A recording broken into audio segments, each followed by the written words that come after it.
इस बार तेजस्वी, भले ही तेजस्वी की उम्र कच्ची है लेकिन तेजस्वी की जुबान पक्की है।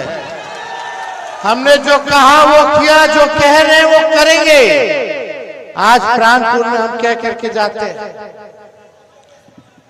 जिस परिवार के पास सरकारी नौकरी नहीं है उस परिवार में एक सरकारी नौकरी तेजस्वी दिलाने का काम करेगा।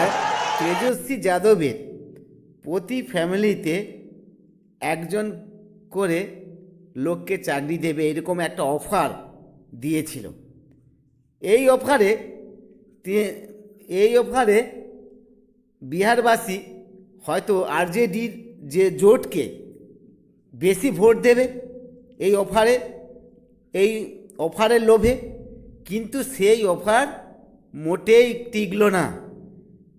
শেষমেশ বিজেপি বিহারে সর্বাধিক আসন পেল, অর্থাৎ এনডিএ জোট আবার বিহারে সরকার গঠন করছে। এনডিএ জোটের শরিক দল জেডিইউর নেতা নীতিশ কুমার আবার বিহারের মুখ্যমন্ত্রী হচ্ছে। এটা সত্যি কথা বলতে কি, এটা বিজেপি ওনাকে সিএম করার একটাই যুক্তি, ওনার বিহারের জনপ্রিয়তা সবথেকে বেশি। বিজেপি যেহেতু সর্বাধিক আসন পেয়েছে, বিজেপির কোনো এমএলএকে সিএম করা উচিত, কিন্তু না, জনপ্রিয়তার দিক থেকে নীতিশ কুমারকে আবার মুখ্যমন্ত্রী করছে বিজেপি।